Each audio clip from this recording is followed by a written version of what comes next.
하나님 나라의 통치를 받는 공동체입니다. 그래서 이 세상에서는 맛볼 수 없는 것들을 보고 또 경험할 수 있는 공동체가 바로 교회입니다. 그래서 성도가 오직 교회에서만 누릴 수 있는 그것들을 충만히 받고 누릴 때에 하나님의 백성답게 굳건하게 세워질 수 있고 또 세상으로 나아가서도 성도다움으로 이 세상을 살아갈 수가 있습니다. 그렇다면 세상에는 없는 교회에서만 누릴 수 있는 것은 어떤 것들이 있을까요? 물론 다양하게 많은 것들이 있겠지만 사도행전 21장 전반부 이 내용에서는 우리가 두 가지를 확인할 수 있습니다. 한 가지는 하나님께서 세우신 새로운 가족 공동체인 성도들과의 교제입니다. 성도의 교제. 사람들과의 친교와 교제는 세상에도 얼마든지 있지만 삼위 하나님의 통치를 받는 성도들의 교제에는 분명하게 다른 특징들이 존재합니다. 이 성도의 교제는 오직 교회에서만 누릴 수 있고 이것을 온전하게 누릴 때에 우리는 성도로서 살아갈 새 힘을 얻을 수가 있습니다. 그리고 다른 한 가지는 성령 하나님의 내주하심을 경험한다는 겁니다. 성도가 이 땅을 살아가는 방식은 그저 말씀에 기록된 것을 보면서 하라는 것 하고 하지 말라는 것 하지 않는 그렇게 지시만 받으면서 살아가는 존재가 아닙니다. 무슨 말이냐면 그저 시키는 대로 살아가는 존재가 아니라 현재 내주하시는 성령 하나님과의 연합을 이루면서 성령 하나님과 교제하는 가운데 그분의 일하심을 보면서 그분의 뜻을 좇아 살아가는 그것이 성도의 삶이라는 겁니다. 그렇게 성령의 일하심을 우리가 보고 경험할 수 있는 현장이 바로 교회입니다. 우리는 개인의 삶에서도 성령의 일하심을 또 깨닫고 누려야 하지만 이 공동체 안에서도 우리가 누릴 수 있고 또 누려야 합니다. 어쩌면 오늘날 교회의 위기는 이런 것들을 잃어버린 것이 아닐까 생각이 됩니다. 교회에서만 경험할 수 있는 것을 더 이상 교회에서 누리지 못하게 된 것. 또 교회에서만 누릴 수 있는 것을 마치 세상의 수준으로 판단해서 여기는 것. 성도의 교제를 세상에서 말하는 그 사람들끼리의 친교처럼 생각을 하고 신앙생활도 세상의 다른 종교와 다를 바 없이 시키는 것 잘하고 하지 말라는 거 하지 않으면 된다고 여기는 그 정도로 생각할 때에 교회에서만 누릴 수 있는 그 귀한 것들을 누리지 못한 채 힘을 잃어가는 것, 그것이 교회에 닥친 위기가 아닐까 생각이 된다는 겁니다. 저는 오늘 이 두 가지를 같이 나누려고 했는데 이제 말씀을 준비하다 보니 조금 길어져서 두 가지를 나누어서 이제 오늘과 다음 주에 나누어서 이렇게 전하도록 하겠습니다. 오늘 우리가 먼저 보게 되는 것은 바울이 예루살렘으로 가는 길에서 형제들을 만나기를 부지런히 힘쓰고 있다는 것입니다. 우리가 지난주까지 바울이 밀레도에서 에베소 교회 장로들을 만나서 그들에게 이제 마지막 고별 설교를 전했다는 것을 우리가 살폈는데 이제 바울이 밀레도에서 떠나서 이제는 배를 타고 고스로 갔다가 다음 날에는 로도에 이르렀다고 합니다. 오늘 주변 안쪽에 있는 지도를 보시면 이 두 곳은 섬입니다. 섬. 그리고 그 다음에는 바다라로 갔다고 합니다. 이 바다라는 대륙 남쪽에 있는 항구 도시입니다. 그리고는 구브로 아래쪽을 돌아서 3절에 보면 두로에 상륙했다라고 합니다. 두로에 도착한 바울은 4절을 보면 거기서 제자들을 찾아 거기서 1회를 머물렀다라고 합니다. 여기서 찾았다라는 단어는 추적했다라는 뜻입니다. 그러니까 적극적으로 찾아 나섰다는 것이죠. 이 발견하기 위하여서. 이곳 두로는 바울이 이전에 한번 방문했던 적이 있는지는 확실하진 않지만 분명한 것은 바울이 세운 교회는 아니라는 겁니다. 그러니까 바울은 지금 어느 가정에서 모임을 가지는지 어느 가정에서 이 교회가 모이고 있는지를 모르지 않겠습니까? 그래서 적극적으로 추적해서 찾아 나섰다는 것이죠. 그리고는 그 찾아서 만난 그 성도들과 교제를 했다는 겁니다. 그리고 7절부터 보면 거기서 일주일 뒤에 바울은 두로를 떠나서 돌레마이라는 곳에 이르는데 거기서도 형제들에게 안부를 묻고 그들과 함께 하루를 보내었다라고 합니다. 그리고 8절을 보면 가이사랴로 가는데 거기서는 우리가 잘 아는 7 집사 중 하나인 전도자 빌립의 집에서 머물렀다고 합니다. 그 당시 이 전도자들 중에서 아주 두 기둥이라고 할 수 있는 그 두 사람이 만난 것 아니겠습니까? 거기서 여러 날을 머물렀다고 하고 예루살렘으로 올라가서는 또 16절을 보면 나손이라는 사람의 집에 머물렀다라고 합니다. 이처럼 바울은 예루살렘으로 가는 길에서 형제들과 교제하는 일에 굉장히 힘을 쏟고 있습니다. 들리는 곳마다 공동체를 방문하고 형제들을 찾아다니면서 그들과 교제를 나누었다는 겁니다. 그런데 여기서 우리가 하나 생각해 볼 것은 바울에게 있어서 예루살렘은 어떤 곳이었습니까? 우리가 이미 앞에서 살폈지 않습니까? 바울에게 기다리고 있는 그 예루살렘은 어떤 곳입니까?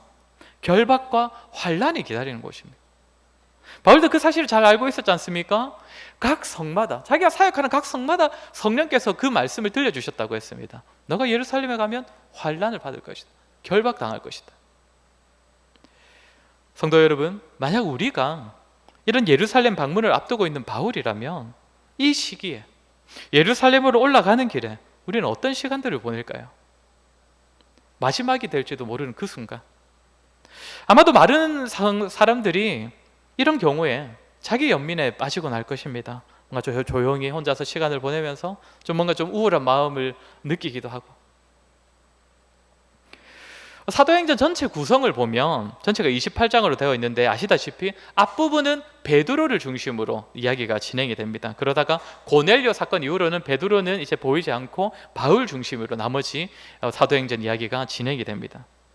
이 사도행전의 이제 후반부 총 16장이 이제 바울을 중심으로 기록이 되어 있는데 그중 절반인 8장이 이 바울의 1차, 2차, 3차 전도 여행에 대하여 기록하고 나머지 8장은 이제 오늘부터 시작되는데 나머지 8장은 예루살렘으로 들어가고 거기서 잡혀서 끌려다니면서 보내는 바울의 나머지 생애를 기록하고 있습니다. 바울 하면 떠오르는 것은 1차, 2차, 3차 전도 여행 아닙니까? 근데 거기에 나머지 반은 바울이 이제 잡혀가는 생애. 예수님의 생애를 기록한 복음서도 우리가 한번 떠올려 보면요, 3분의 1, 4분의 1 가량은 예수님의 마지막 일주일을 담고 있습니다. 예수님께서는 공생의 3년의 기간 동안 사역을 하셨는데 그중 마지막 일주일을 이 복음서도 굉장히 주목하고 강조하여 기록하고 있다는 것입니다. 어떤 생각이 드십니까? 바울이나 예수님의 마지막은 어떤 시기입니까? 고난입니다. 잡혀갔던 시기입니다. 환난과 박해와 결박이 있었던 시기. 그러니까 성경은 이 부분을 굉장히 주목하고 있다는 겁니다. 바울이 그 시기를 어떻게 보냈었는지, 예수님께서는 마지막 그 일주일을 어떻게 보내셨는지 우리의 생각으로 하면 바울은 전도여행, 예수님 하면 공생의 사역, 제자들을 가르치고 세웠던 그 사역. 그런데 성경은 의외로 고난 가운데 있었던 예수님과 바울의 사역을 주목하고 강조한다는 것이죠.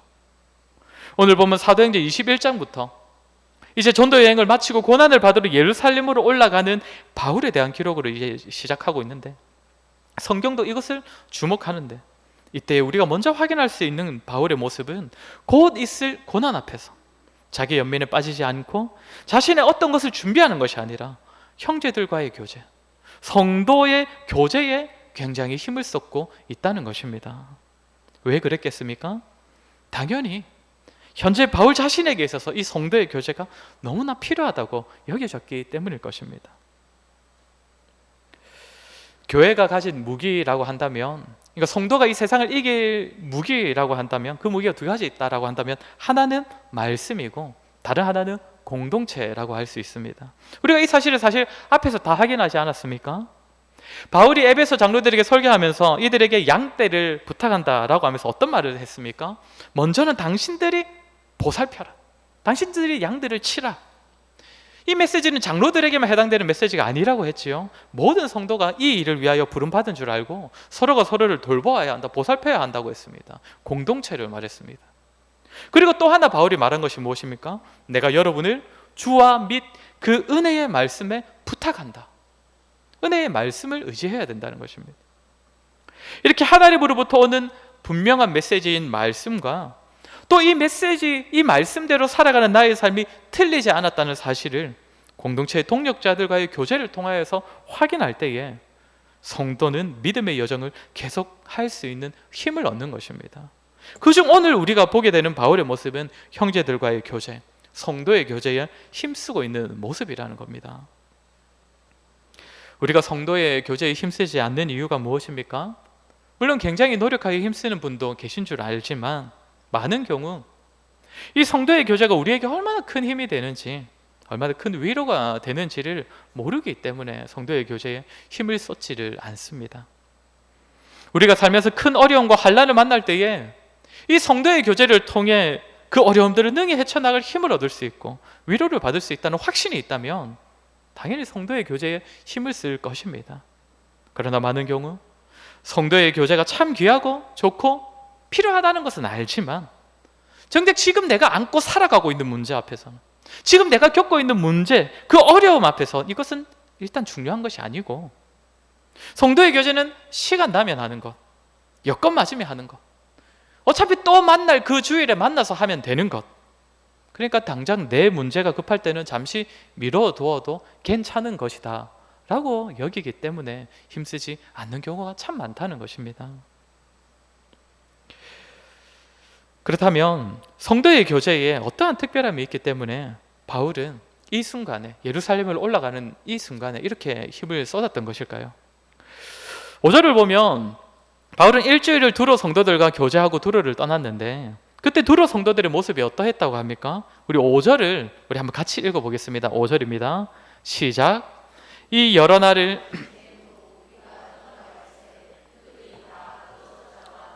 성문 밖까지 전송하거늘 우리가 바닷가에서 무릎을 꿇어 기도하고.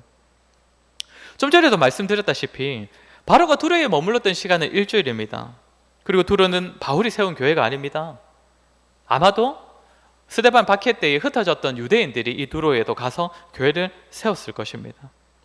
그 당시에 바울이 아무리 전도자로 유명했었어도 이전까지 바울이 두로에 있어서 영향을 준 것은 하나도 없었다는 겁니다. 그리고 성도들과 바울이 일주일 동안 교제를 나누었습니다.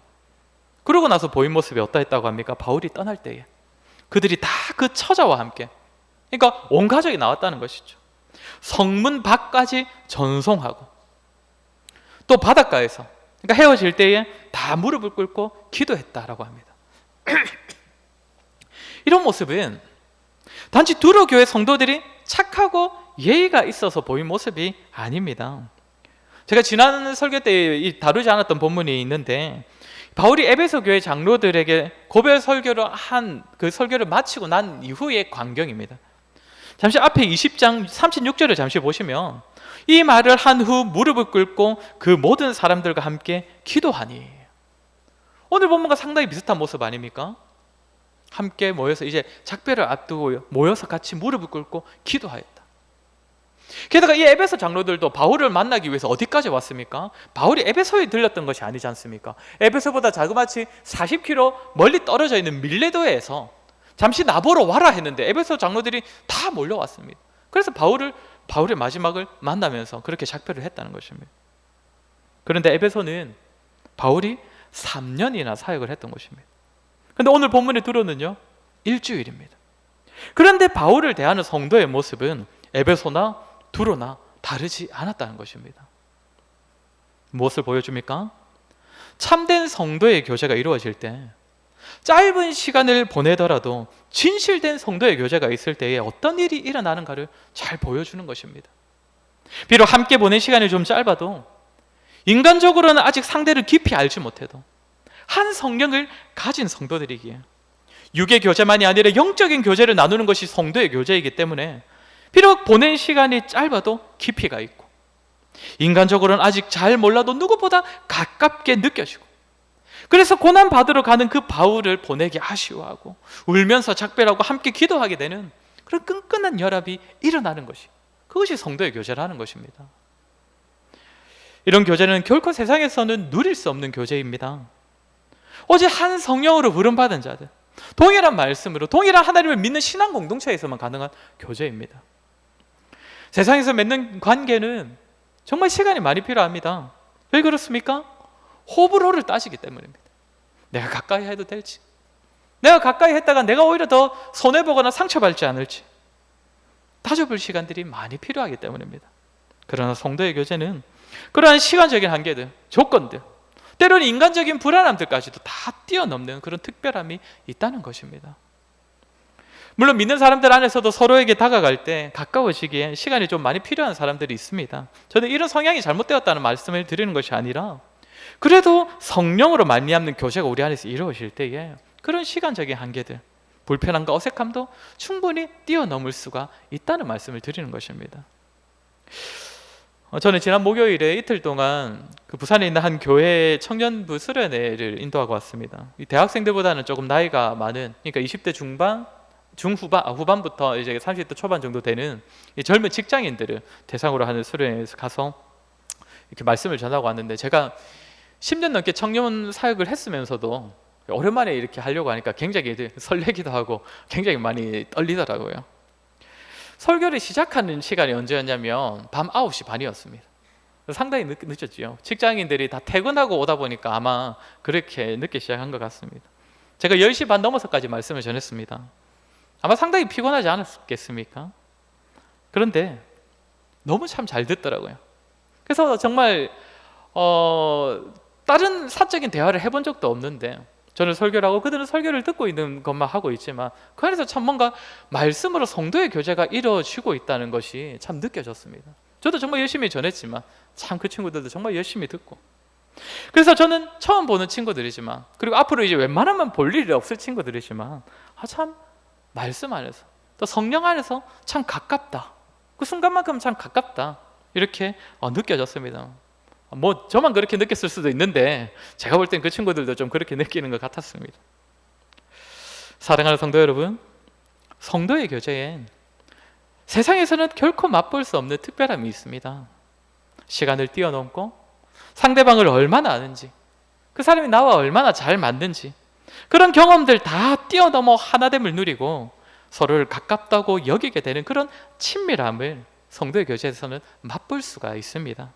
왜 그렇습니까? 우리는 하나의 영을 받은 자로서 성령으로 이미 연결되어 있기 때문입니다.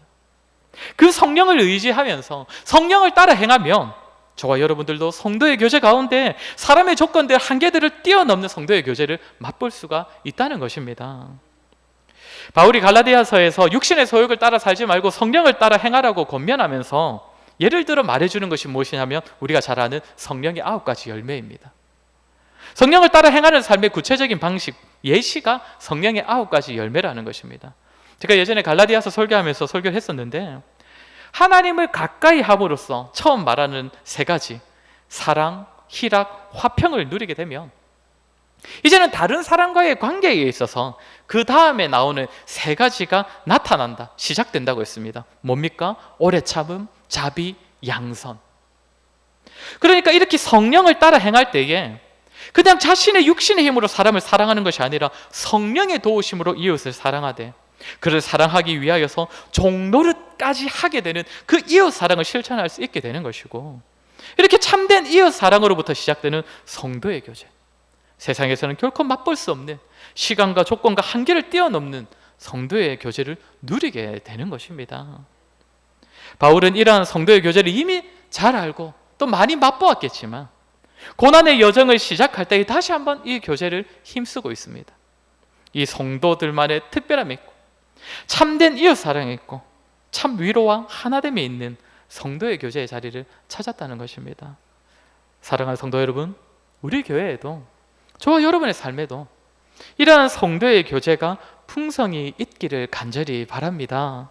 시간을 뛰어넘고 세상의 조건들도 뛰어넘어 한 말씀, 한 성령을 가진 동력자들만이 누릴 수 있는 교제, 세상에서는 결코 누릴 수 없는 특별함과 하나됨이 있는 성도들만의 교제, 우리 교회와 저 여러분의 삶에 풍성히 있기를 소원합니다.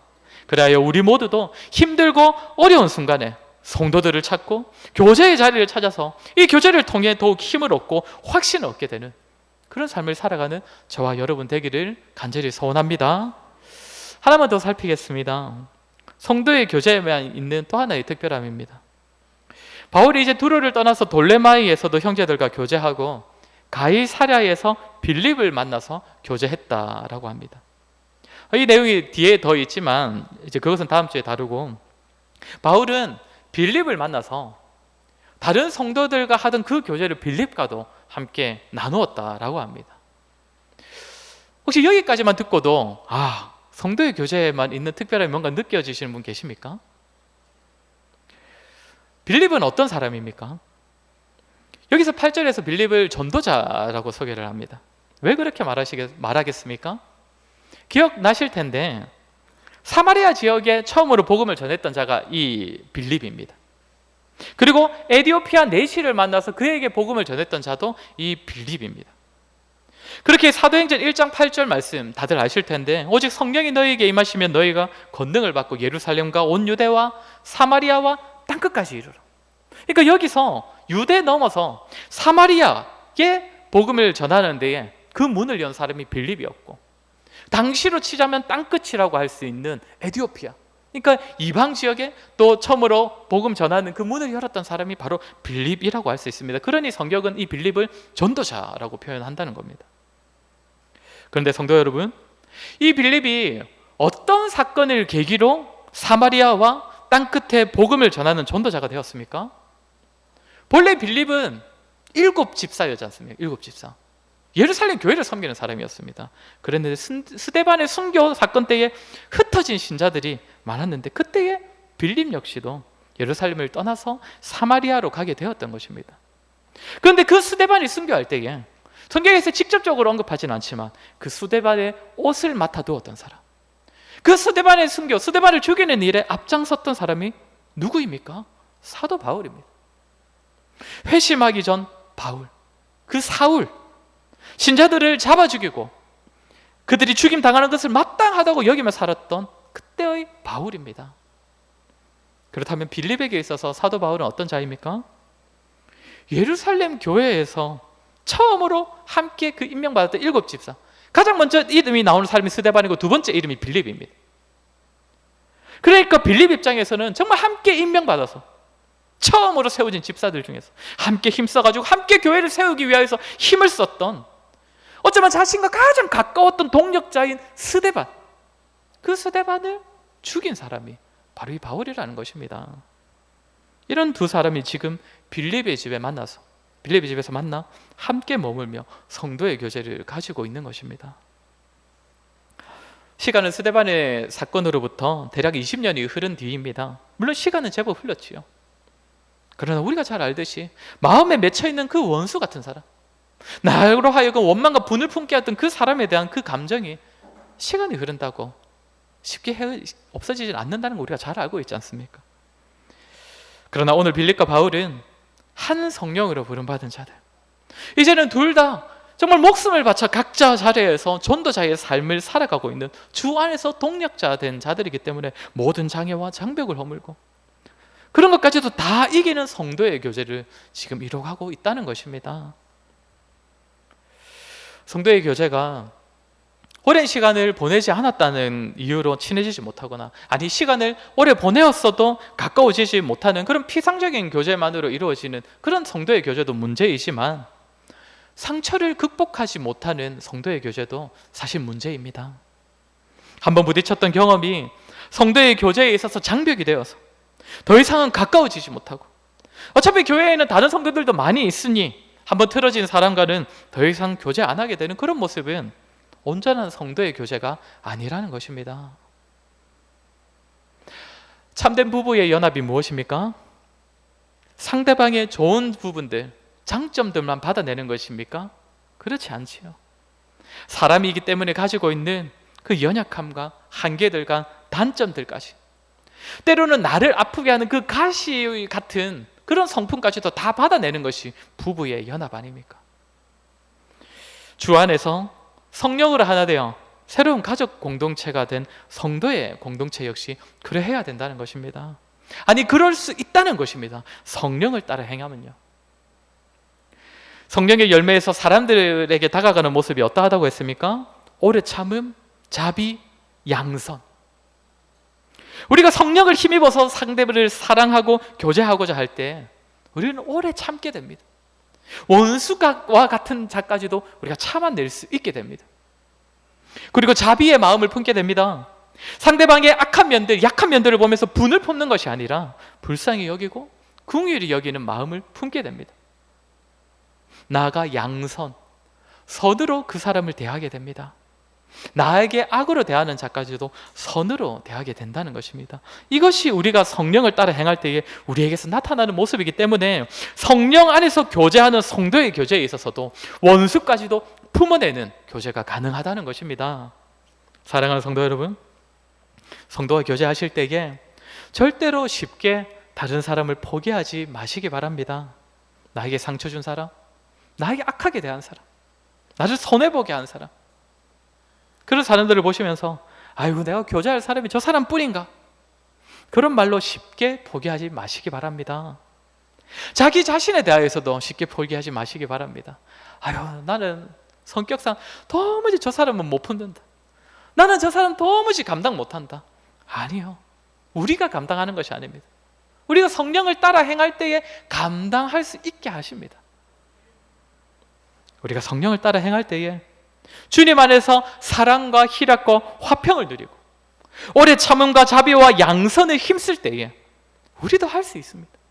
빌립과 바울처럼 원수가 되어야 마땅한 그 관계도 성령을 통하여 극복하고 교제하고 하나됨을 이루게 되는 참된 성도의 교제 우리도 누릴 수 있다는 것입니다. 저와 여러분 오늘 들은 말씀처럼 성도의 교제에서만 누릴 수 있는 이 특별함, 풍성함, 은혜, 위로 충만히 누리는 저와 여러분 되었으면 좋겠습니다.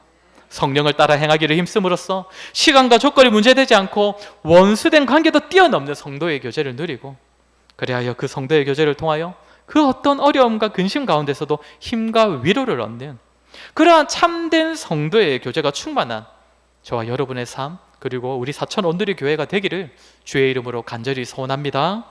우리 시간 말씀을 기억하며 한번 같이 기도하겠습니다. 우리는 지금 어느 정도로 성도의 교제를 힘쓰고 있습니까? 세상의 수준으로 생각하며 세상의 방식으로 교제를 하고 있지는 않습니까? 혹시 우리의 신앙생활에 있어서 성도의 교제는 그저 시간되고 여건되고 내 문제가 다 해결하고 난 뒤에 해도 되는 것처럼 가볍게 여기고 있지는 않습니까? 우리 이 시간 함께 기도합시다. 하나님께서 허락하신 이 지체들, 이 형제 자매들 한 영혼을 천하보다 귀하게 여기시는 하나님의 마음으로 우리 역시 그들을 귀하게 여기고 그들과의 교제를 소중히 여기는 우리가 되게 하여 주시옵소서. 시간과 조건과 원수된 관계까지도 뛰어넘는 그 성도의 교제를 우리 안에 계신 성령을 따라 행함으로써 참된 이웃 사랑이 있는 진실된 성도의 교제를 누리며 살아가는 우리가 되게 하여 주시옵소서. 힘들고 어려울 때에도 성도의 교제를 통하여 힘을 얻고 위로받고 동력자를 통하여 믿음의 길에 대한 확신을 얻는 우리의 삶이 되게 하여 주시옵소서. 우리 시간에 들은 말씀을 기억하며 우리 한번 같이 기도하도록 하겠습니다. 기도하겠습니다.